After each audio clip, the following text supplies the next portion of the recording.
Hi hello നമസ്കാരം. എല്ലാവർക്കും എജുബിലിറ്റ്സിൻ്റെ പുതിയൊരു ക്ലാസ്സിലേക്ക് സ്വാഗതം. നമ്മൾ കേട്ടൻ്റെ ക്വസ്റ്റ്യൻസ് ഡിസ്കസ് ചെയ്തുകൊണ്ടിരിക്കുകയായിരുന്നു. നമുക്കറിയാം, ഒരു എക്സാമിനെ സംബന്ധിച്ച്, പ്രത്യേകിച്ച് ഒരു കോമ്പറ്റേറ്റീവ് എക്സാമിനെ സംബന്ധിച്ച് വളരെ ഇമ്പോർട്ടൻ്റ് ആണ്. കണ്ടന്റിനേക്കാൾ ഇമ്പോർട്ടൻ്റ് തന്നെയാണ് പ്രീവിയസ് ഇയർ പഠിക്കുക, പ്രീവിയസ് ഇയർ ക്വസ്റ്റ്യൻസ് വർക്കൗട്ട് ചെയ്യുക എന്നുള്ളത്. നമ്മുടെ മുന്നിലിനി 2 മുതൽ 3 ആഴ്ചകളേ ഉള്ളൂ. ഇനി കണ്ടന്റ് മാത്രം പഠിച്ചിരിക്കുന്നത് നമുക്കൊരു നല്ലൊരു ഓപ്ഷനായിട്ട് കാണാൻ പറ്റില്ല. സോ എങ്ങനെയെല്ലാം ക്വസ്റ്റ്യൻസ് വരുന്നു, നമ്മൾ പഠിച്ചു തോരും, നമ്മൾ കറക്റ്റ് ട്രാക്കിലാണോ പോയത്, അങ്ങനെയല്ലെങ്കിൽ നമ്മൾ അത്യാവശ്യമായിട്ട് പഠിച്ചു വെക്കേണ്ട എന്തെങ്കിലും കാര്യങ്ങളുണ്ടോ, അതെല്ലാം മനസ്സിലാക്കാൻ വേണ്ടിയിട്ട് നമ്മളെ കൊണ്ട് ആകുന്നുണ്ടോ, നമ്മളെ കൊണ്ട് ഇത് എത്രത്തോളം നമ്മൾ കോൺഫിഡൻ്റ് ആണ് എന്നെല്ലാം ചെക്ക് ചെയ്യാൻ വേണ്ടിയിട്ട് നമ്മൾ പ്രീവിയസ് ഇയർ വർക്കൗട്ട് ചെയ്തേ പറ്റൂ. അപ്പം നമ്മളിന്ന് കേട്ടറ്റിൻ്റെ സയൻസ് ഭാഗത്ത് നിന്നും വന്നിട്ടുള്ള കുറച്ച് ചോദ്യങ്ങളാണ് എടുത്തിട്ടുള്ളത്. അത് നമ്മൾ ക്വസ്റ്റ്യൻസ് വർക്കൗട്ട് ചെയ്യും, അതിൻ്റെ കൂടെ തന്നെ അതുമായി ബന്ധപ്പെട്ട കുറച്ച് കാര്യങ്ങൾ ഡീറ്റെയിൽസ് ഞാൻ അതിൻ്റെ കൂടെ തന്നെ പറയുകയും ചെയ്യും. സോ അറിയാത്ത പോയിന്റുകൾ ഉണ്ടെങ്കിൽ നോട്ട് ചെയ്ത് വെക്കുക കേട്ടോ. സോ ഞാൻ കടക്കുകയാണ്. നമ്മുടെ ഫസ്റ്റ് ക്വസ്റ്റ്യൻ 2 പ്രസ്താവനകൾ വായിച്ചിട്ട് ചെയ്യാനുള്ള ഉത്തരമാണ്. ചോദ്യം വായിച്ചു. 2 പ്രസ്താവനകൾ നൽകിയിരിക്കുന്നു. അവ അപഗ്രഥിച്ച് തുടർന്ന് നൽകിയിട്ടുള്ളവയിൽ നിന്നും ശരിയായത് തിരഞ്ഞെടുക്കുക. എപ്പോഴും ക്വസ്റ്റ്യൻ വായിക്കുമ്പോൾ നമ്മളോട് എന്താണ് ചോദിച്ചത് എന്ന് നമ്മൾ മനസ്സിലാക്കിയിരിക്കണം. സോ നമ്മളോട് ഇവിടെ ചോദിച്ചിരിക്കുന്നത് ശരിയായത് തിരഞ്ഞെടുക്കാൻ വേണ്ടിയിട്ടാണ്. അപ്പോൾ നമ്മൾ ആദ്യം അതിൻ്റെ അടിയിലൊന്ന് അണ്ടർലൈൻ ചെയ്ത് വെച്ച, പെൻസിലോട്ട് എങ്ങനെ ഒന്ന് അണ്ടർലൈൻ ചെയ്ത് വെച്ചാൽ തെറ്റില്ല. സോ നമുക്ക് മനസ്സിലാക്കണം, നമ്മളോട് തെറ്റ് ചിലപ്പോൾ ഒന്നുകിൽ നമ്മളോട് തെറ്റായത് ഏതാണെന്ന് ചോദിക്കുക, അല്ലെങ്കിൽ ശരിയായത് ഏതെന്ന് ചോദിക്കാം. അപ്പോൾ നമ്മളോട് ക്വസ്റ്റ്യൻ എന്തായി പോകരുത്, ഉത്തരം എഴുതുമ്പോൾ മാറിപ്പോകരുത്. സോ നമ്മളോട് ക്വസ്റ്റ്യൻ വായിക്കാം, സമാധാനത്തിൽ വായിക്കാം, ശരിയായത് തിരഞ്ഞെടുക്കുക. പ്രസ്താവന 1, വൈദ്യുതകാന്തങ്ങൾ ഉണ്ടാക്കുന്നതിന് ഉരുക്കിനേക്കാൾ ഉചിതമായത് പച്ചിരുമ്പാണ്. പ്രസ്താവന 2, പച്ചിരുമ്പിന് ഉരുക്കിനേക്കാൾ ഉയർന്ന കാന്തിക വശകതയും ഉയർന്ന കാന്തിക റിട്ടൻറ്റിവിറ്റിയും ഉണ്ട്. ഇങ്ങനെ 2 പ്രസ്താവന തന്നിട്ടുണ്ട്. അതിൻ്റെ ഓപ്ഷൻസ് ആയിട്ട് തന്നിരിക്കുന്നത് 4 ഓപ്ഷൻസാണ്. 1, 2 എന്നിവ ശരിയാണ്. രണ്ടാമത്തെ പ്രസ്താവന 1ന്റെ ശരിയായ വിശദീകരണമാണ് ഓപ്ഷൻ എ. ഓപ്ഷൻ ബി പറയുന്നത് 1, 2 ശരിയാണ്. രണ്ടാമത്തെ പ്രസ്താവന 1ന്റെ ശരിയായ വിശദീകരണമല്ല. അങ്ങനെ 4 ഓപ്ഷൻസ് തന്നിട്ടുണ്ട്. നമുക്ക് ആദ്യത്തെ പ്രസ്താവന ഒന്ന് പരിശോധിച്ചാലോ. പ്രസ്താവന 1 പറയുന്നത് വൈദ്യുതകാന്തങ്ങൾ ഉണ്ടാക്കുന്നതിന് ഉരുക്കിനേക്കാൾ ഉചിതമായത് പച്ചിരുമ്പാണ്. എന്തായിരുന്നു വൈദ്യുതകാന്തങ്ങൾ? വൈദ്യുതകാന്തം എന്താണെന്ന് നമ്മൾ ക്ലാസ്സിൽ എടുത്തിട്ടുണ്ട്.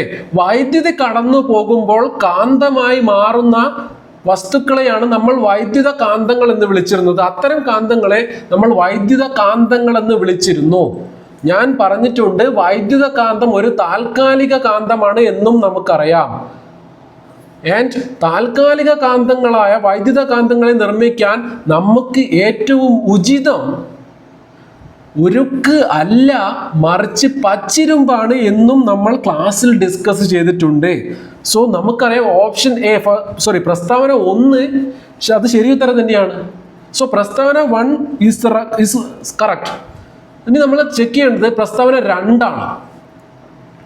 അപ്പോൾ നമ്മളൊന്ന് ഓപ്ഷൻസ് ചെക്ക് ചെയ്യുമ്പോൾ പ്രസ്താവന 1 തെറ്റ് എന്നുള്ള ഓപ്ഷൻ നമുക്ക് കട്ട് ചെയ്യാലോ. സോ ഓപ്ഷൻ ഡി നമ്മൾ കട്ട് ചെയ്തു. നമ്മുടെ ഉത്തരം ഓപ്ഷൻ ഡി അല്ല, കാരണം അതിൽ പ്രസ്താവന 1 തെറ്റാണെന്നാണ് പറയുന്നത്. നമ്മൾ അതിലേക്ക് കടക്കുന്നില്ല. ഇനി പ്രസ്താവന 2 എന്താ പറയുന്നത്? പച്ചിരുമ്പിന് ഉരുക്കിനേക്കാൾ ഉയർന്ന കാന്തിക വശകതയും ഉയർന്ന കാന്തിക റിട്ടൻറ്റിവിറ്റിയും ഉണ്ട്. നമ്മൾ കാന്തത്തെക്കുറിച്ച് പഠിക്കുമ്പോൾ അവിടെ പഠിക്കുന്ന ഇമ്പോർട്ടൻ്റ് ആയിട്ടുള്ള 2 കൺസെപ്റ്റാണ് കാന്തിക വശകതയും റിട്ടൻറ്റിവിറ്റിയും. എന്താണെന്നൊന്ന് നോക്കിയാലോ. കാന്തിക വശകത ആൻഡ് റിട്ടൻറ്റിവിറ്റി.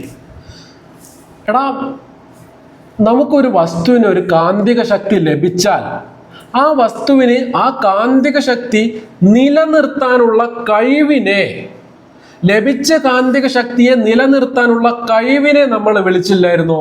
ആ പേരിനെ, ആ ഒരു കഴിവിനെ നമ്മൾ വിളിച്ച പേരാണ് എന്ത്? റിട്ടൻറ്റിവിറ്റി. എന്താണ് റിട്ടൻറ്റിവിറ്റി? അത് എന്തിന് കുറവാണ്? പച്ചിരുമ്പിന് റിട്ടൻറ്റിവിറ്റി കുറവാണ്. അത് നമ്മൾ പഠിച്ചിട്ടുണ്ട്. അതേപോലെ തന്നെ നമുക്കറിയുകയും ചെയ്യാം ഉരുക്കിന് റിട്ടൻറ്റിവിറ്റി വളരെ കൂടുതലാണ്. എന്നാൽ എന്തായിരുന്നു വശകത? വശകത എന്ന് വെച്ചാൽ കാന്തിക പ്രേരണത്തിന് എളുപ്പം വഴങ്ങുന്ന പ്രകൃതം അല്ലെങ്കിൽ ആ കഴിവ്, അതിനെ നമ്മൾ വിളിച്ച പേരാണെന്ത്? വശകത. അതായത് ഒരു വസ്തുവിനെ നമുക്ക് എളുപ്പം കാന്തമാക്കി മാറ്റാൻ സാധിക്കുമെങ്കിൽ, കാന്തിക പ്രേരണത്തിൽ വെച്ചാൽ ഒരു വസ്തുവിനെ എളുപ്പം കാന്തമാക്കി മാറ്റാൻ സാധിക്കുമെങ്കിൽ ആ കഴിവിനെ നമ്മൾ വിളിച്ച പേരാണെന്ത്? കാന്തിക വശകത, മാഗ്നറ്റിക് സസെപ്റ്റബിലിറ്റി. അത് എന്തിനായിരുന്നു കൂടുതൽ? പച്ചിരുമ്പിന് കൂടുതലായിരുന്നു. പച്ചിരുമ്പിന് കാന്തിക വശകത കൂടുതലാണെങ്കിലും ഉരുക്കിലേക്ക് വരുമ്പോൾ കാന്തിക വശകത വളരെ കുറവാണ്. നമ്മൾ പഠിച്ചിട്ടുണ്ട് താൽക്കാലിക കാന്തമാണ് ഈ പറഞ്ഞ വൈദ്യുത കാന്തം. വൈദ്യുത കാന്തം ഉണ്ടാക്കാൻ നമ്മൾ ഉപയോഗിക്കുന്നത് പച്ചിരുമ്പാണ്. പച്ചിരുമ്പ് വൈദ്യുത കാന്തമാക്കി ഉണ്ടാക്കാൻ നമ്മൾ യൂസ് ചെയ്യുന്നതിനുള്ള റീസൺ എന്താണെന്ന് വെച്ചാൽ അവയ്ക്ക് ഉയർന്ന കാന്തിക വശകതയുണ്ട്. അതല്ലായിരുന്നു നമ്മൾ കാന്തിക പെർമനൻ്റ് അല്ലാത്ത ഈ പറഞ്ഞ ഇലക്ട്രോ മാഗ്നറ്റുകൾ നിർമ്മിക്കാൻ വേണ്ടി പച്ചിരുമ്പ് യൂസ് ചെയ്തത്. സോ പച്ചിരുമ്പിന് കാന്തിക വശകത കൂടുതലും റിട്ടൻറ്റിവിറ്റി കുറവുമാണ്. താൽക്കാലിക കാന്തങ്ങൾ നിർമ്മിക്കാൻ അവ ഉപയോഗിക്കാം. എന്നാൽ ഉരുക്കിനെ സംബന്ധിച്ച് അവയ്ക്ക് റിട്ടൻറ്റിവിറ്റി കൂടുതലാണ്, പക്ഷെ വശകത വളരെ കുറവാണ്. സോ പെർമനന്റ് മാഗ്നറ്റ് നിർമ്മിക്കാനാണ് നമ്മൾ ഉരുക്കിനെ യൂസ് ചെയ്തുകൊണ്ടിരുന്നത്, അല്ലായിരുന്നോ? സോ സ്ഥിരകാന്തങ്ങൾ നിർമ്മിക്കാൻ ഉരുക്കിനെ ഉപയോഗിക്കാം. ശക്തിയേറിയ താൽക്കാലിക കാന്തങ്ങൾ നിർമ്മിക്കാൻ അനുയോജ്യം പച്ചിരുമ്പാണ്. സോ ഇനി നമ്മൾ നമ്മുടെ രണ്ടാമത്തെ ഓപ്ഷനിലേക്ക് വരുമ്പോൾ പ്രസ്താവന 2, പച്ചിരുമ്പിന് ഉരുക്കിനേക്കാൾ ഉയർന്ന കാന്തിക വശകതയും ഉയർന്ന കാന്തിക റിട്ടൻറ്റിവിറ്റിയും ഉണ്ട്. രണ്ടും ശരിയാണോ? അല്ല, ശരിയാണ്. കാന്തിക വശകത കൂടുതലാണ് എന്നുള്ളത് ശരിയാ, പക്ഷെ റിട്ടൻറ്റിവിറ്റി കുറവാണ്. സോ ഓപ്ഷൻ 2 പ്രസ്താവന 2 തെറ്റായ ഉത്തരമാണ്. പ്രസ്താവന 2 തെറ്റായ പ്രസ്താവനയാണ്. ഇനി നമ്മൾ ഓപ്ഷൻസിലേക്ക് കടക്കുമ്പോൾ പ്രസ്താവന 1 ശരിയും പ്രസ്താവന 2 ശരി അല്ല എന്നുമുള്ള ഒരു കൺസെപ്റ്റിലേക്കാണ് നമ്മൾ കടക്കുന്നത്. അങ്ങനെ പ്രസ്താവന 1 ശരി, പ്രസ്താവന 2 ശരിയല്ല. അങ്ങനെ ഓപ്ഷൻ വരുന്നത് നമ്മുടെ ഓപ്ഷൻ സി ആണ്. So option C is the right answer. Clear ആണോ? അങ്ങനെയാണെങ്കിൽ ഇനി കാന്തിക വശകത, സസെപ്റ്റിബിലിറ്റി, ആ ഏരിയ ഓക്കെ ആണോ നിങ്ങൾക്ക്? അങ്ങനെയാണെങ്കിൽ നമ്മൾ ഇനി അടുത്ത ടോപ്പിക്കിലേക്ക്, അടുത്ത ചോദ്യത്തിലേക്ക് പോവുകയാണേ. അടുത്ത ചോദ്യം, ചുവടെ നൽകിയിട്ടുള്ളവയിൽ ഏതിനാണ് ഒരു വസ്തുവിൻ്റെ ഭാരത്തിൻ്റെ യൂണിറ്റിന് സമാനമായ യൂണിറ്റ് ഉള്ളത്? ഈ ചോദ്യം വന്നിരിക്കുന്നത് അളവുകളും യൂണിറ്റും എന്നുള്ള ഭാഗത്തു നിന്നാണ്. ചോദ്യം എന്താ?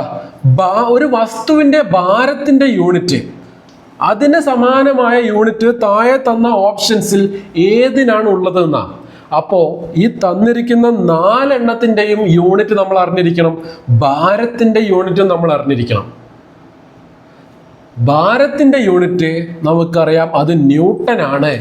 മാത്രമല്ല ഭാരവും ബലവും ഒരേ യൂണിറ്റ് വരുന്നവയാണ്, ന്യൂട്ടൺ തന്നെയാണ്. നമ്മുടെ ഉത്തരം ബലം എന്നുള്ളതാണ് നമ്മുടെ ഉത്തരം. ഇനി അതുമായി ബന്ധപ്പെട്ട് നമ്മൾ അറിഞ്ഞിരിക്കേണ്ട, നമ്മുടെ എക്സാം പോയിന്റ് ഓഫ് വ്യൂവിൽ ഇമ്പോർട്ടൻ്റ് ആയും നമ്മൾ നിർബന്ധമായും അറിഞ്ഞിരിക്കേണ്ട ഒത്തിരി യൂണിറ്റുകളുണ്ട്. അത് ഞാനിവിടെ നിന്ന് ടേബുലേറ്റ് ചെയ്തിട്ടുണ്ട്. ഞാനൊന്ന് പറയാം. നീളം യൂണിറ്റ് മീറ്റർ, പിണ്ഡമാണെങ്കിൽ മാസ് ആണെങ്കിൽ അത് കിലോഗ്രാം ആണ്, സമയം സെക്കൻഡ് ആണ് എന്നെല്ലാവർക്കും അറിയാം. വൈദ്യുത പ്രവാഹം എന്താണ്? വൈദ്യുത പ്രവാഹം അതിൻ്റെ യൂണിറ്റ് ആംപിയർ ആണ്. ആൻഡ് താപനില കെൽവിൻ ആണ് നമ്മൾ പറയുന്നത്. ഡിഗ്രി സെൽഷ്യസ് എല്ലാം പറയുമെങ്കിലും SI യൂണിറ്റ് പ്രകാരം, ഇന്റർനാഷണൽ സിസ്റ്റം ഓഫ് യൂണിറ്റ്സ് പ്രകാരം താപനിലയുടെ യൂണിറ്റ് കെൽവിൻ ആണ്. ഒരു പദാർത്ഥത്തിന്റെ അളവ്, എമൗണ്ട് ഓഫ് സബ്സ്റ്റൻസ് ആണെങ്കിൽ നമ്മൾ അവിടെ മോൾ യൂസ് ചെയ്യുന്നു. ആൻഡ് പ്രകാശ തീവ്രത ക്വാണ്ടിറ്റി കാഞ്ചല, ഭാരം ന്യൂട്ടൺ, ബലവും ന്യൂട്ടൺ, വ്യാപക മർദ്ദവും ന്യൂട്ടൺ. ഭാരം ന്യൂട്ടൺ, ബലം ന്യൂട്ടൺ, വ്യാപക മർദ്ദവും ന്യൂട്ടൺ. ആൻഡ് ഫൈനലി സാന്ദ്രത കിലോഗ്രാം പെർ മീറ്റർ ക്യൂബ് ആണ്. നമുക്കറിയാം ഡെൻസിറ്റി എന്നാൽ മാസ് പെർ വോളിയം ആണ്, പിണ്ഡം ബൈ വ്യാപ്തമാണ്, അതായത് unit kilogram per metre cube എന്ന് വരും. ഇനി അടുത്തത് പ്രവൃത്തി, ഊർജം, താപം. പ്രവൃത്തി, ഊർജം, താപം ഇവയുടെ യൂണിറ്റ് ജൂൾ ആണ്. നമുക്കറിയാം പ്രവൃത്തി തന്നെയാണ്, ഊർജം തന്നെയാണ് പ്രവൃത്തിയായി മാറുന്നത്. സോ താപമോ, താപം ഒരു ഊർജത്തിന്റെ രൂപമായിട്ട് നമുക്ക് കൺസിഡർ ചെയ്യാം. സോ പ്രവൃത്തിക്കും ഊർജത്തിനും താപത്തിനും ഒരേ യൂണിറ്റ് ജൂൾ ആണ്. പവറിന്റെ യൂണിറ്റ് വാട്ട്, വൈദ്യുത ചാർജിന്റെ യൂണിറ്റ് കുളോം. ആൻഡ് ലെൻസിന്റെ പവർ ഡയോപ്റ്റർ എന്നാണ്. ഡയോപ്റ്റർ എന്നാണ് ലെൻസിന്റെ പവറിന്റെ യൂണിറ്റ്. മർദ്ദമാണെങ്കിൽ പാസ്കൽ, ഉച്ചതയാണെങ്കിൽ ശബ്ദത്തിന്റെ ഉച്ചതയാണെങ്കിൽ അത് ഡെസിബൽ ആയിരിക്കും. ആവൃത്തി, ഫ്രീക്വൻസിയുടെ യൂണിറ്റ് ആണ് ചോദിച്ചതെങ്കിൽ അത് ഹേർട്സ് ആയിരിക്കും. ക്ലിയർ ആണോ? ഇത്രയും യൂണിറ്റുകൾ, അറ്റ്ലീസ്റ്റ് ഇത്രയും യൂണിറ്റുകൾ അറിഞ്ഞിരിക്കുക. യൂണിറ്റിന്റെ ഭാഗത്ത് നിന്ന് ഇതിൽ നിന്നായിരിക്കും നമ്മൾ ഒരു ക്വസ്റ്റ്യൻ എക്സ്പെക്ട് ചെയ്യുന്നത്. സോ പ്രീവിയസ് ഇയർ ക്വസ്റ്റ്യനിൽ വന്ന ചോദ്യം അതുമായി ബന്ധപ്പെട്ട കുറച്ച് കാര്യങ്ങളായിരുന്നു അത്. സോ ഇനി നമ്മൾ നെക്സ്റ്റ് ക്വസ്റ്റ്യനിലേക്ക് കിടക്കുകയാണേ. 4 സെന്റിമീറ്റർ പൊക്കമുള്ള ഒരു കോൺകേവ് ദർപ്പണത്തിന് മുന്നിൽ വെക്കുമ്പോൾ 10 സെന്റിമീറ്റർ പൊക്കമുള്ള പ്രതിബിംബം ഉണ്ടാകുന്നെങ്കിൽ മാഗ്നിഫിക്കേഷൻ എത്രയായിരിക്കും? എന്തെല്ലാം ഇങ്ങനെ ഒരു ചോദ്യം വന്നു. ഇതൊരു ന്യൂമറിക്കൽ പ്രോബ്ലം ആണല്ലേ. അതായത് ന്യൂമറിക്കൽ പ്രോബ്ലമാണ്. നമ്മൾ കണക്ക് ചെയ്ത് കണ്ടുപിടിക്കേണ്ട ഒരു പ്രോബ്ലമാണ്. നമുക്ക് എന്തല്ല തന്നത്? ഒരു കോൺകേവ് ദർപ്പണം തന്നിട്ടുണ്ട്. ഇതാണല്ലോ കോൺകേവ് ദർപ്പണം. ഈ കോൺകേവ് ദർപ്പണത്തിൽ എന്താ പറഞ്ഞത്? ഇതിന്റെ മുന്നിൽ, ഈ ദർപ്പണത്തിന്റെ മുന്നിൽ ഒരു വസ്തു വെച്ചിട്ടുണ്ട്. വസ്തുവിന്റെ ഉയരം 4 സെന്റിമീറ്റർ ആണ്. 4 സെന്റിമീറ്റർ ആണ് വസ്തുവിന്റെ ഉയരം എന്ന് പറഞ്ഞിട്ടുണ്ട്. ക്ലിയർ അല്ലേ? ഇനി വസ്തു ദർപ്പണത്തിന് മുന്നിൽ വെച്ചപ്പോൾ നമുക്ക് എന്ത് കിട്ടുന്നുണ്ട്? ഒരു ഇമേജ്, ഒരു പ്രതിബിംബവും കിട്ടി. എത്രയെന്നാ പറഞ്ഞത്? 6 സെന്റിമീറ്റർ. 6 സെന്റിമീറ്റർ ഉയരമുള്ള പ്രതിബിംബം കിട്ടിയെന്നാ പറഞ്ഞത്. പക്ഷെ ഈ ചിത്രത്തിൽ, ഈ ചോദ്യത്തിൽ എവിടെയും ഈ കിട്ടുന്ന പ്രതിബിംബം കണ്ണാടിയുടെ പുറകിലാണ് എന്ന് പറയുന്നില്ല. സോ നമ്മൾ എന്ത് കൺസിഡർ ചെയ്യുന്നു? കണ്ണാടിയുടെ മുന്നിൽ തന്നെ, മിററിന് ഇമേജ് ലഭിക്കുന്നത് ഈ ദർപ്പണത്തിന്റെ മുന്നിൽ തന്നെയാണ് എന്ന് നമ്മൾ മനസ്സിലാക്കുന്നു. നമ്മൾ കൺസിഡർ ചെയ്യുന്നു. എത്രയാണ് പറഞ്ഞത്? ഇമേജിന്റെ ഹൈറ്റ് 10 സെന്റിമീറ്റർ ആണ്. എന്തുകൊണ്ടാണ് ഞാൻ ഇമേജിനെ തലകീഴായി വരച്ചത്? കാരണം നമ്മൾ യൂസ് ചെയ്തിരിക്കുന്നത് കോൺകേവ് ലെൻസ് ആണ്. നമ്മൾ പറഞ്ഞിട്ടുണ്ട് കോൺകേവ് ലെൻസിന് മുന്നിൽ രൂപപ്പെടുന്ന ഇമേജുകൾ തല കീഴായ ഇമേജുകളായിരിക്കും എന്ന് ഞാൻ പറഞ്ഞിട്ടുണ്ട്. ആൻഡ് ഇനി നമ്മൾ കാൽക്കുലേറ്റ് ചെയ്യാൻ പോകുന്നത് മാഗ്നിഫിക്കേഷൻ, ആവർത്തനമാണ്. നമുക്കറിയാം magnification M height of image HI divided by height of object എന്നാണ്. ഹൈറ്റ് ഓഫ് ഇമേജ് എന്ന് വെച്ചാൽ 10 centimetre and height of object എന്ന് വെച്ചാൽ 4 സെന്റിമീറ്റർ. തീർന്നില്ല, ഒരു കാര്യം കൂടി നമ്മൾ കാർട്ടീഷ്യൻ സമ്പ്രദായം പ്രകാരം, കാർട്ടീഷ്യൻ ചിഹ്ന രീതി പ്രകാരം ഞാൻ പറഞ്ഞിട്ടുണ്ട്. ഈ പറഞ്ഞ ഇതാണ് പ്രിൻസിപ്പൽ ആക്സിസ്. ഇതിന് മുകളിലേക്കുള്ള ക്വാണ്ടിറ്റികൾ പോസിറ്റീവും ഇതിന് താഴേക്കുള്ള അളവുകൾ നെഗറ്റീവുമായിട്ട് എടുക്കണം. അതായത് HIയുടെ കൂടെ ഒരു മൈനസ് ചിഹ്നം കൂടി കൊടുക്കണം. ഹൈറ്റ് ഓഫ് ഇമേജ് താഴോട്ടാണ് നിൽക്കുന്നത്, തല തിരിഞ്ഞിട്ടാണ്. സോ അതിനൊരു നെഗറ്റീവ്, ഇതല്ലേ താഴോട്ടല്ലേ നിൽക്കുന്നത്, പ്രിൻസിപ്പൽ ആക്സിസിന് താഴോട്ടല്ലേ. സോ അത് നെഗറ്റീവ് വാല്യൂ ആയിട്ട് എടുക്കണം. സോ ഇവിടെ നമ്മുടെ മാഗ്നിഫിക്കേഷൻ സെന്റിമീറ്റർ നമ്മൾ കട്ട് ചെയ്യുന്നു. -10/4 അല്ലെങ്കിൽ -2.5 എന്നാണ് കിട്ടുക. ഇനി ഇത്രയും കടക്കാതെ തന്നെ, ഇത്രയും ചെയ്യാതെ തന്നെ നമ്മൾ എങ്ങനെയാണ് ഈ രണ്ട് ഓപ്ഷൻ നമുക്കിതിൻ്റെ അതൊന്ന് ഒഴിവാക്കാൻ സാധിക്കും? കാരണം മാഗ്നിഫിക്കേഷൻ എന്ന് വെച്ചാൽ അത് യൂണിറ്റ് ഇല്ലാത്ത ഒരു പ്രോപ്പർട്ടി, ഒരു ക്വാണ്ടിറ്റിയാണ്. സോ എന്താണെങ്കിലും നമ്മുടെ ഉത്തരം എയോ അല്ല ബിയും അല്ല. കാരണം എക്കും ബിക്കും ഓപ്ഷൻസിൽ സെന്റിമീറ്റർ എന്ന യൂണിറ്റ് കൊടുത്തിട്ടുണ്ട്. ഇനി നമ്മുടെ ആകെയുള്ള ചോദ്യം 2.5 ആണോ -2.5 ആണോ എന്നായിരുന്നു. അത് നമ്മൾ കണ്ടെത്തി. നമ്മുടെ കറക്റ്റ് ഓപ്ഷൻ ഡി ആണ്. ക്ലിയർ ആണല്ലോ ആ കൺസെപ്റ്റ് ക്ലിയർ ആണല്ലോ. സോ ഇതേപോലെ ഒരു ന്യൂമറിക്കൽ ചോദ്യം ചോദിച്ചാൽ നിങ്ങൾ ടെൻഷൻ ആവാതെ, അല്ലെങ്കിൽ എന്ത് ചെയ്യണമെന്ന് അറിയില്ലെങ്കിലും ക്വസ്റ്റ്യൻ രണ്ടുവട്ടം വായിക്കുക. എന്നിട്ട് നിങ്ങൾക്ക് ഒരു ന്യൂമറിക്കൽ ചോദ്യം തന്നാൽ ആ ചോദ്യത്തിലെ എല്ലാ പോയിന്റിലും നിങ്ങൾക്ക് വേണ്ട ഡാറ്റാസ് ഉണ്ടാകും. നിങ്ങൾ എന്തെല്ലാം ചോദ്യം തന്നിട്ടുണ്ടോ അതെല്ലാം ഒന്ന് എഴുതി വെക്കുക. ആ എഴുതി വെക്കുമ്പോൾ തന്നെ നിങ്ങൾക്ക് ചോദ്യത്തിനുള്ള ഉത്തരം നിങ്ങളുടെ മൈൻഡിൽ ഓട്ടോമാറ്റിക്കലി വന്നുകൊള്ളും. ഓക്കെ, സോ അത് ന്യൂമറിക്കൽ പ്രോബ്ലംസിനെ ആ ഒരു ലെവലിൽ തന്നെ കണ്ട് ട്രീറ്റ് ചെയ്യാം. ക്ലിയർ? ഇനി അടുത്ത ചോദ്യം, ചുവടെ ചേർത്തിട്ടുള്ളവയിൽ ഏതാണ് മഴവിൽ ഉണ്ടാകുന്നതിനുള്ള കാരണങ്ങളിൽ ഉൾപ്പെടുത്താവുന്നത്? അപവർത്തനം, വ്യാപന പ്രതിഫലനം, വിഭങ്കനം, വ്യതികരണം. നമുക്കറിയാം റെയിൻബോയ്ക്ക് പിന്നിലുള്ള പ്രകാശ പ്രതിഭാസം ഏത് എന്നുള്ള ചോദ്യമാണ് നമ്മളോട് അടിയിൽ ബേസിക് ആയിട്ടുള്ള ചോദ്യം. റെയിൻബോ അല്ലെങ്കിൽ മഴവില്ലിന് പിന്നിൽ നമുക്കറിയാം റെയിൻബോ എന്ന് വെച്ചാൽ 7 കളേഴ്സിലാണ് വരുന്നത്. വിബ്ജിയോർ എന്നറിയപ്പെടുന്ന 7 കളേഴ്സിലാണ് നമ്മൾ മഴവില്ലിനെ കാണുന്നത്. അതായത് ഒരു സൂര്യപ്രകാശത്തെ 7 നിറങ്ങളായിട്ട് എന്ത് ചെയ്യുന്നുണ്ട്?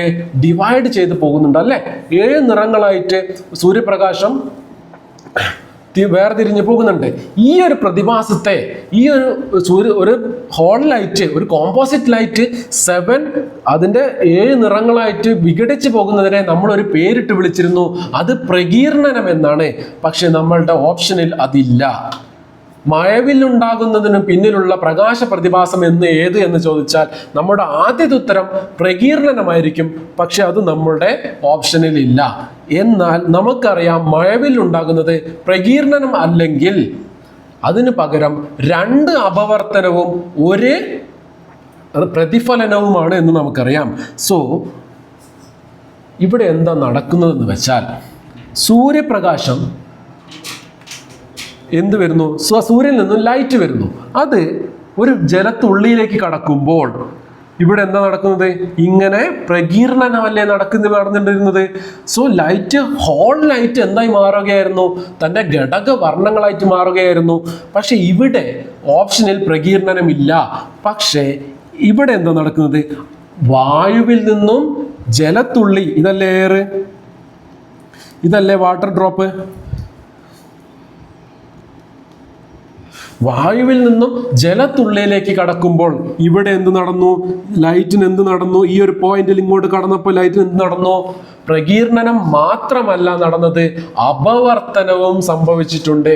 ഈ അപവർത്തനം സംഭവിച്ച ഈ ലൈറ്റ് എവിടെ പോയിരിക്കുന്നു? ജലത്തുള്ളിയിൽ പോയിട്ട് അവിടെ പോയിട്ട് എന്താ നടക്കുന്നത്? റിഫ്ലക്ഷൻ ആണ് നടക്കുന്നത്. റിഫ്ലക്ഷൻ നടന്നിട്ട് വീണ്ടും ഈ ജലത്തിൽ നിന്നും വീണ്ടും എയറിലേക്ക് കടക്കുകയല്ലേ? ജലത്തുള്ളിയിൽ നിന്നും വീണ്ടും അത് എങ്ങോട്ട് കടക്കുന്നു? എയറിലേക്ക് കടക്കുന്നു. എഗെയിൻ അവിടെ ഒരു മീഡിയം ചേഞ്ച് ആകുന്നു. ഒരു ലൈറ്റ് മീഡിയം ചേഞ്ച് ആകുമ്പോൾ ആ ലൈറ്റിന്റെ പാതയിൽ എന്ത് നടക്കുന്നു? ചെറിയൊരു ഡിഫ്ലക്ഷൻ നടക്കുന്നു. ആ ഡിഫ്ലക്ഷനെ നമ്മൾ അപവർത്തനം എന്ന് വിളിച്ചില്ലേ? സോ ഈ കേസിൽ ഇവിടെയും ഒരു അപവർത്തനം നടന്നു, ഈ പോയിന്റിലും ഒരു അപവർത്തനം നടന്നു. സോ 2 അപവർത്തനങ്ങളും ഇവിടെയോ ഒരു പ്രതിപതനവും നടന്നു ഇല്ലേടാ? സോ ഒന്നുകിൽ മഴവില്ലിന് കാരണം നമുക്ക് പ്രകീർണനം എന്ന് എഴുതാം, അല്ലെങ്കിൽ അപവർത്തനം എന്നത് നമ്മളെ സംബന്ധിച്ച് ശരിയായ ഉത്തരമാണ്. അത് ഓപ്ഷൻസിൽ ഉണ്ടോ എന്ന് ചോദിക്കോ? ഉണ്ട്. നമ്മുടെ ഫസ്റ്റ് ആൻസർ തന്നെ അപവർത്തനമാണ്. ക്ലിയർ ആണോ? അങ്ങനെയാണെങ്കിൽ ഇനി നമ്മൾ കടക്കുന്നത് കെമിസ്ട്രി ഭാഗത്ത് നിന്ന് ചോദിച്ചൊരു ചോദ്യമാണ്. ഏറ്റവും സാന്ദ്രത കുറഞ്ഞ ലോഹം ഏത്? Aluminium, sodium, lithium. ഇതൊരു ബേസിക് ലിഥിയം ആൻഡ് സിങ്ക്. ഇതൊരു ബേസിക് ഫാക്റ്റ് അടിസ്ഥാനമാക്കിയുള്ള ചോദ്യമാണ്. നമുക്കറിയാം, നമ്മൾ ക്ലാസ്സിൽ എടുത്തിട്ടുണ്ട്. നമ്മുടെ കറക്റ്റ് ആൻസർ ലിഥിയമാണ്. സാന്ദ്രത കുറഞ്ഞ ലോഹം എന്ന് വെച്ചാൽ ലിഥിയമാണ്. ഇനി അതേപോലെ നമ്മൾ അറിഞ്ഞിരിക്കേണ്ട കുറച്ചധികം കാര്യങ്ങളുണ്ട്. ഏറ്റവും ഉയർന്ന ദ്രവണാങ്കമുള്ള ലോഹം ഏതെന്ന് ചോദിച്ചാൽ അത് ടങ്സ്റ്റൺ ആണ്. ഇനി താഴ്ന്ന ദ്രവണാങ്കമാണെങ്കിൽ അത് മെർക്കുറിയാണ്. എന്താണ് ഈ ദ്രവണാങ്കം?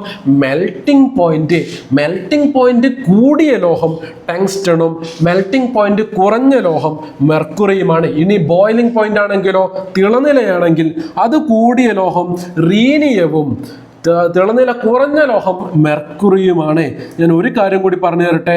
ഈ പറഞ്ഞ ടങ്സ്റ്റണിന്റെ ഈ വാല്യൂ കൂടി നിങ്ങളൊന്ന് ചുമ്മാ ഓർത്ത് വെച്ചോ, ഇൻ കേസ് വന്നാൽ എഴുതിക്കൊള്ളുക.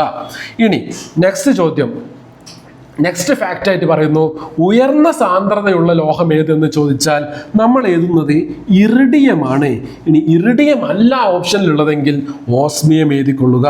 ഉയർന്ന സാന്ദ്രതയുള്ള ലോഹം ഇറിഡിയം ഇല്ലെങ്കിൽ ഓസ്മിയം എഴുതുക. നമ്മുടെ അവിടെ ചോദിച്ച ചോദ്യം, താഴ്ന്ന സാന്ദ്രതയുള്ള ലോഹം ഏത്? ലിഥിയമാണ്. താഴ്ന്ന സാന്ദ്രതയുള്ള ലോഹം. ഇതിൻ്റെ ഒന്നും വാല്യൂസ് പഠിക്കേണ്ട, നമ്മൾ ടങ്സ്റ്റന്റെ വേണമെങ്കിൽ മാത്രം ഒന്ന് ആലോചിച്ച് വെച്ചോ. ഇനി ഉയർന്ന വൈദ്യുത ചാലകതയുള്ള ലോഹം ഏതെന്ന് ചോദിച്ചാൽ അതിനും നമുക്ക് ഉത്തരമുണ്ട്. അത് വെള്ളിയാണ്. കറണ്ട് കടത്തിവിടുന്നത്, ഏറ്റവും നന്നായി കടത്തിവിടുന്നത് വെള്ളിയാണ്. പക്ഷെ എന്തുകൊണ്ട് നമ്മൾ വൈദ്യുത കമ്പികളിൽ വെള്ളി ഉപയോഗിക്കുന്നില്ല എന്ന് ചോദിച്ചാൽ അതിൻ്റെ വിലയാണ്. അത് എക്സ്ട്രാക്ട് ചെയ്യാനുള്ള പ്രശ്നങ്ങളൊക്കെയാണ്. വില കൂടുതലാണ് അത് വെള്ളിക്ക്. അതാണ് അതിൻ്റെ മെയിൻ കാരണം. പിന്നെ താഴ്ന്ന വൈദ്യുത ചാലകത മാംഗനീസ്, അത് അത്ര ഇമ്പോർട്ടൻ്റ് അല്ല. ആൻഡ് ഉയർന്ന താപചാലകതയുള്ളതും വെള്ളിക്കാണ്. സോ വെള്ളിക്ക് രണ്ട് ഇമ്പോർട്ടൻ്റ് പോയിന്റുകളുണ്ട്. താപചാലകതയും ഉയർന്നതാണ്, വൈദ്യുത ചാലകതയും ഉയർന്നതാണ്. ആൻഡ് കാഠിന്യം കൂടിയ ലോഹം ഏത് എന്ന് ചോദിച്ചാൽ അത് ക്രോമിയമാണ്. ആലോചിച്ച് വെച്ചിരിക്കുക. ക്ലിയർ ആണല്ലോ? ഞാൻ ഈ അണ്ടർലൈൻ ചെയ്തതൊക്കെ ഒന്ന് ജസ്റ്റ് ഒരു വട്ടമെങ്കിലും ഒന്ന് വായിച്ചു വിട്ട് പോവുക കേട്ടോ. ഇനി ചുവടെ നൽകിയിട്ടുള്ളവയിൽ ഏതിനാണ് അഷ്ടക ഇലക്ട്രോൺ സംവിധാനം ഇല്ലാത്തത്? എന്തായിരുന്നു അഷ്ടക ഇലക്ട്രോൺ സംവിധാനം? അഷ്ടക ഇലക്ട്രോൺ സംവിധാനം എന്ന് വെച്ചാൽ അവസാനത്തെ ഷെല്ലിൽ 8 ഇലക്ട്രോൺ തികയ്ക്കുന്നതാണ് എന്ത്? അഷ്ടക ഇലക്ട്രോൺ സംവിധാനം. ഞാൻ ആദ്യം O2- കൺസിഡർ ചെയ്യുന്നു.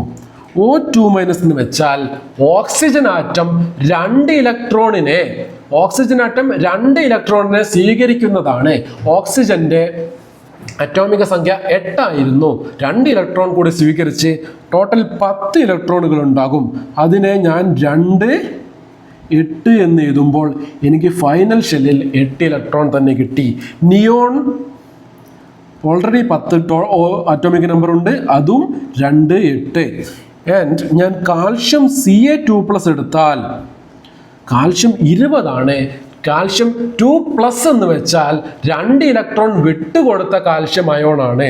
സോ 20-ൽ നിന്നും 2 ഇലക്ട്രോൺ വിട്ടുകൊടുത്താൽ അതിൽ 18 ഇലക്ട്രോൺ ആണ് ഉണ്ടാവുക. 2, 8, 8. ഇനി നമുക്ക് ബാക്കിയുള്ള ഓപ്ഷൻ പൊട്ടാസ്യമാണ്. നമുക്ക് ചെയ്ത് നോക്കാണ്ട് തന്നെ നമുക്ക് മനസ്സിലാകും. ഓപ്ഷൻ സി ആണ് റൈറ്റ് ആൻസർ. 19 എന്തിൻ്റെത്? 19 പൊട്ടാസ്യത്തിൻ്റെ അറ്റോമിക സംഖ്യ 2881 എന്ന് വരും. ലാസ്റ്റ് ഷെല്ലിൽ 8 ഇലക്ട്രോൺ ഫില്ലാകുന്നില്ല. സോ അതിനെന്തില്ല? അഷ്ടക ഇലക്ട്രോൺ സംവിധാനം ഇല്ല എന്ന് പറയാം. ഇനി അടുത്ത ചോദ്യം, അൽനിക്കോ എന്ന കാന്തിക വസ്തുവിൻ്റെ ഘടകമൂലകങ്ങൾ ഏതൊക്കെയാണ്? അതായത് ഇവിടെ ലോഹസങ്കരമാണ് തന്നിരിക്കുന്നത്. അൽനിക്കോ എന്ന ലോഹസങ്കരമാണ് തന്നിരിക്കുന്നത്. ഞാൻ പറഞ്ഞിരുന്നല്ലോ, വൈദ്യുത കാന്തങ്ങളെ പറ്റി നമ്മൾ ഡിസ്കസ് ചെയ്തില്ലേ? വൈദ്യുത കാന്തങ്ങൾ നിർമ്മിക്കാൻ ഉപയോഗിക്കുന്ന ലോഹസങ്കരം ഏത് എന്ന് ചോദിച്ചാൽ അൽനിക്കോ എന്നാണ്. ഞാൻ എഴുതി തരാം. അൽനിക്കോ എന്ന് നിങ്ങൾ ഇങ്ങനെ ഒന്ന് എഴുതിയാൽ നിങ്ങൾക്ക് ഇതിൻ്റെ അകത്ത് നിന്ന് എന്ത് കിട്ടും? Aluminium, nickel, iron, cobalt. അൽനിക്കോയിൽ അടങ്ങിയിരിക്കുന്ന ഘടക മൂലകങ്ങൾ അലൂമിനിയം, നിക്കൽ, അയൺ, കൊബാൾട്ട്. ഉത്തരം വരുന്ന option aluminium, nickel, cobalt, iron. Option B ആണ് ശരി ഉത്തരം. ഇനി ഞാനിവിടെ ടേബിളിൽ തന്നിരിക്കുന്ന കുറച്ച് ലോഹസങ്കരങ്ങളുണ്ട്. അതിൽ നമുക്ക് ഇമ്പോർട്ടൻ്റ് ആയിട്ടുള്ളത് ഒന്ന് അൽനിക്കോ, മറ്റൊന്ന് പിച്ചള, മറ്റൊന്ന് ഓട്. പിച്ചളതിൻ്റെ അകത്ത് കോപ്പറും സിങ്കും അടങ്ങിയിട്ടുണ്ട്. കോപ്പറും ടിന്നും അടങ്ങിയതാണ് ഇത് ഓട്. പിന്നെ നമുക്ക് വളരെ ഇമ്പോർട്ടൻ്റ് ആയിട്ട് വേണമെങ്കിൽ നിക്രോമിനെ നമുക്കൊന്ന് ഇമ്പോർട്ടൻ്റ് ആയിട്ട് കൂട്ടാം. നിക്കല്, ക്രോമിയം, മാംഗനീസ് വരുന്ന നിക്രോമിനെ ഒന്ന് ആലോചിച്ച് വെച്ചിരിക്കുക. തൽക്കാലം അത് മതിയെന്ന് വിചാരിക്കുന്നു. ആദ്യത്തെ മൂന്നെണ്ണമാണ് ഈ പറഞ്ഞ അലൂമിനിയം, അൽനിക്കോയും പിച്ചളയും ഓടുമാണ് നമ്മൾ ക്വസ്റ്റ്യൻസിൽ ഒത്തിരി കാണാറുള്ളത്. നിക്രോം കൂടി നിങ്ങളൊന്ന് ആലോചിച്ച് വെച്ചോ. ക്ലിയർ? സോ ഓടിൻ്റെ അകത്ത് ഏതൊക്കെയാണ്?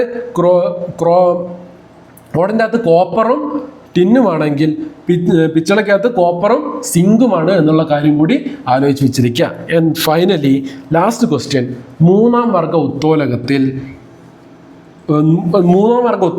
വരുന്ന ഒരു 4 ഓപ്ഷൻസ് തന്നിട്ടുണ്ട്. ഇതിൽ ഏതാണ് ശരി എന്നാണ് നമ്മളോട് ചോദിച്ചിരിക്കുന്നത്. മൂന്നാം വർഗ ഉത്തോലകത്തിൽ താഴെ തന്നിരിക്കുന്നതിൽ ഏത് സ്റ്റേറ്റ്മെൻ്റ് ആണ് ശരി, ഏത് ഓപ്ഷനാണ് ശരി എന്നാണ് ചോദിച്ചിരിക്കുന്നത്. ഓപ്ഷൻ എ, യത്നം രോധത്തിനും ധാരത്തിനും ഇടയിൽ വരുന്നു. ഓപ്ഷൻ ബി, ധാരം രോധത്തിനും യത്നത്തിനും ഇടയിൽ വരുന്നു. ഓപ്ഷൻ സി, രോധം യത്നത്തിനും ധാരത്തിനും ഇടയിൽ വരുന്നു. Option D, ഇവയൊന്നുമല്ല. 3 തരം ഉത്തോലകങ്ങളെ പറ്റി നമ്മൾ പറഞ്ഞിട്ടുണ്ട്. ഒന്നാം വർഗ ഉത്തോലകം, രണ്ടാം വർഗ ഉത്തോലകം, മൂന്നാം വർഗ ഉത്തോലകം. ഒന്നാം വർഗ ഉത്തോലകത്തിനെ നമ്മൾ ഒന്നാം തരം എന്നൊരു ക്ലൂ വെച്ചിരുന്നു.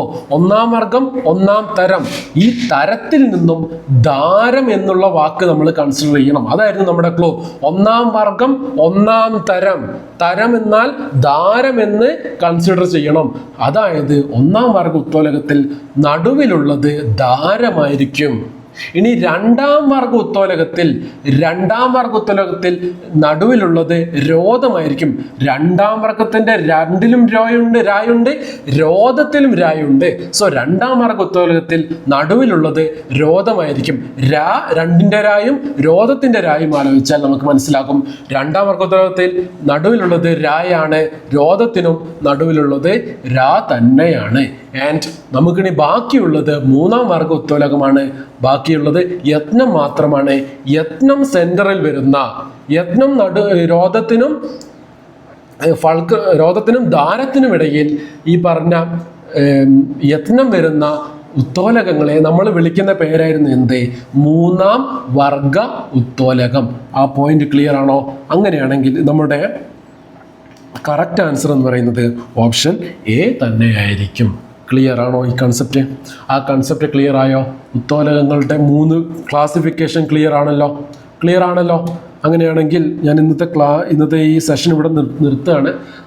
നമുക്ക് നെക്സ്റ്റ് ടോപ്പിക്കിൽ ഇതിൻ്റെ ബാലൻസ് ആയിട്ട് നമ്മൾ എടുക്കാൻ പോകുന്നത് ഇതിൻ്റെ ബാക്കിയുള്ള PYQs ആയിരിക്കും.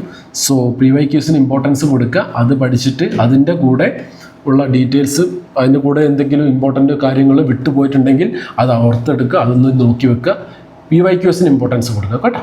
സോ എല്ലാവർക്കും ആശംസകൾ നേരുന്നു. Will see in the next class. Thank U.